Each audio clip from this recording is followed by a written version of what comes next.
I mean, we've really evolved from working people, you know, in Randy's case, from a working person put into a supervisory position without the training or responsibility to accountability to be able to get the work done. So we've got, and I'm not just talking about bad things. We got a great system. We have a cash flow to be able to do replacements. We're planning improvements. We're making improvements to the system.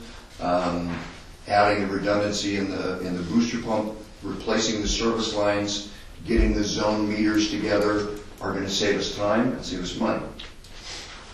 Getting reimbursed for the service line replacements that we've done so far is going to add money to the cash to be able to then potentially reinvest in getting our leakage rates down.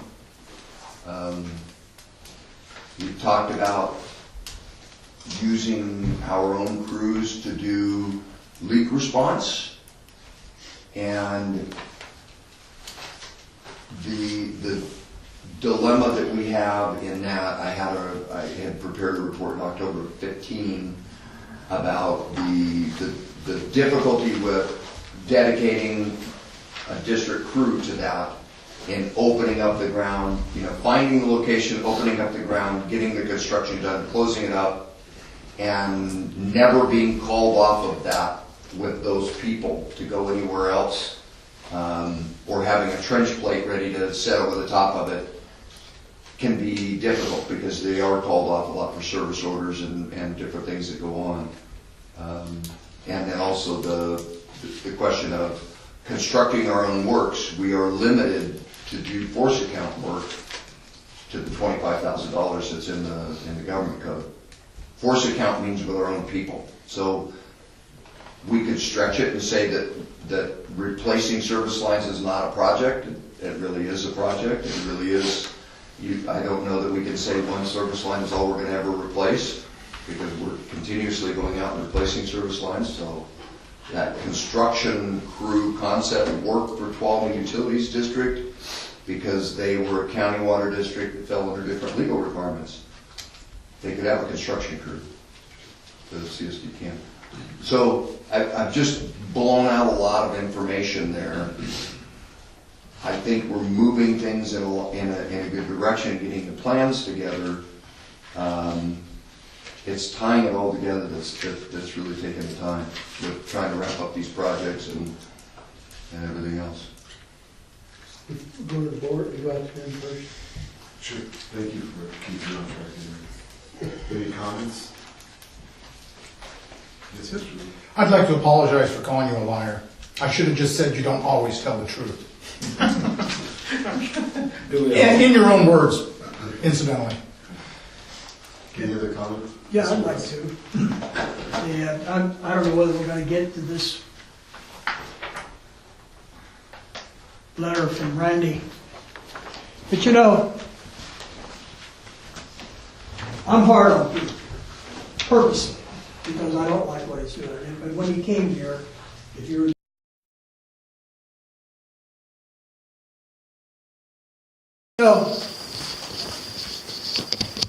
I'm hard on people, purposely, because I don't like what he's doing. But when he came here, if you remember, I was positive on him. I made a comment, I owe you my lunch.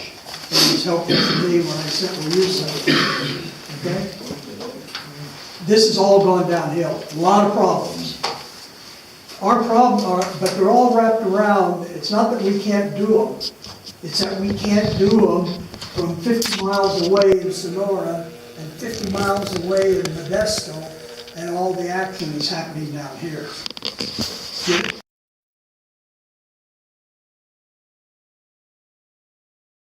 A lot of problems.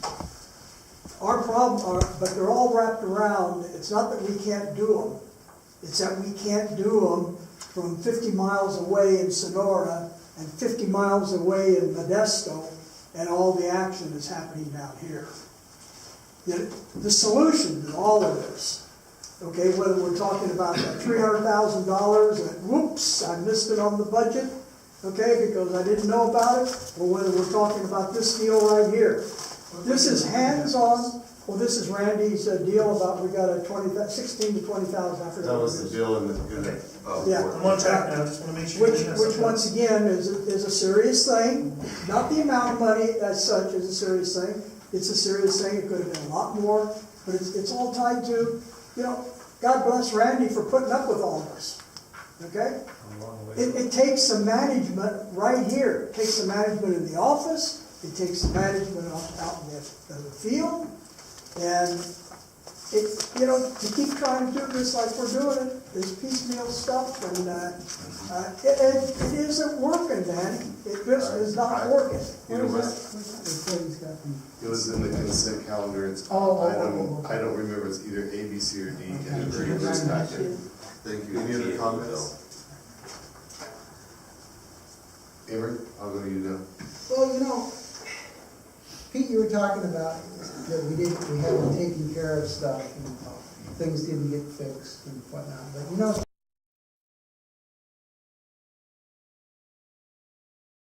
It was in the consent calendar, it's I don't remember, it's either A, B, C, or D, and it's in this packet. Thank you. Any other comments? Emery, I'll go to you now. Well, Pete, you were talking about that we haven't taken care of stuff and things didn't get fixed and whatnot, but if you go back 8 years ago, last month, I happened to be the president at the time, and a guy like this guy came in, the auditor called me at home. He said, and Shreve's got him to, he says, everything in May or June, the district's going to be flat full. You're going to be out of money. Yeah. I couldn't believe it, So we started working on getting a 218 going. It was an election time for me. I did it anyway. I managed to get reelected. But our mode has been to try to get money. The money that we spent on these wells is money that those former boards, I think maybe Wes might have been on the board then, and maybe, I don't know, got because we were broke. If we hadn't done that, we wouldn't have gotten these wells, So, at the same time, a lot of stuff didn't get fixed. But we were given a directive by Raymond. He said, I want you to have $1 million bankable by the end of this 218 process if you do it. I said, okay, we'll do that. And we're almost there right now. I think the 218 is probably ended by now, maybe it isn't. But anyway, aside from that, but if you're going to try to get money and put money in the bank, stuff's going to get left undone. And that's, I think we shouldn't get former boards, because I kind of get that feeling former boards are getting kind of slammed for not taking care of stuff. But what we did do is get money so that this board could be heroes and put some wells in a drought. That's what I think. Thank you. Mr. Russ? I really just have a question, but it never came up today, and I'd like to know the status of our well here. How it was being repaired and all that. Did that all work out well? Which well? Well one? Well one, yeah. You said it was up and going? But It's not, it needs to be plumbed in, because we've got to have the meter first. We had to get a replacement meter. okay. The old meter failed, plus different dimensions with the new pump setup. So it's just got to be no plugged in. surprises. We're on track, and No, it came in, was plugged, it was plugged up, calcified and all that. We cleaned it out, acid washed it, chlorinated it, tested it. It seems to be better production and should get back some gallons that were lost just because it was older. I guess talking about wells, we've been seeing a bunch of rain. Have we seen any change in water levels or anything going on? I haven't been attracted compared to that. Okay, that's in minor detail. Thank Mr. you. Dan? Actually, I'd like to be able to touch every item on here. I don't know if that's a possibility, but I just to know what it looks like and what it does, and what but other than that, I have nothing else to. If there's a way to do that, I would like to be able to do that, though. Yeah, we still owe the board a facility tour. I think we put it off Because of the weather rain, yeah. and different things, but that would be great. We could carry this thing around from facility to facility Okay. Seriously, because that's the way this is set up. This is going, that asset, I appreciate you bringing that up. That asset list is what part of the software that we've purchased that now is going to log the maintenance requirements for each location. Mr. Jim? Well, I think you did a good job in pinpointing the failures and issues that we addressed, and I think it's well known to everybody, most of the things that you said. But we've been talking about this for a long time. We've talked about lapses in leadership and failures of the system and things like that. But what I'm not seeing, and maybe it's behind the scenes, what I'm not seeing is any action to fix this.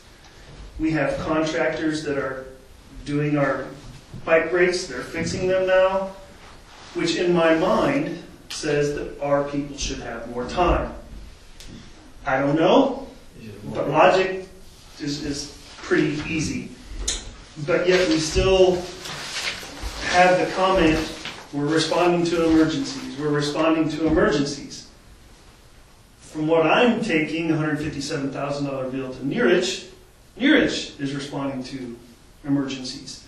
Maybe I'm wrong, I don't know the whole process of what's considered an emergency and what's not, but logic tells me that our people have more time and we should be able to start knocking out these issues. We have leadership problems, supervision problems, lack of training. We seem to keep belaboring this and say, this is our problem, this is our problem, this is our problem. What are we, what are you? I'll point the finger. What are you doing, and you don't have to answer this, what are you doing to correct these problems that you've identified? No answer required. Let it resonate. I can address pieces of it. You know what? I'd rather than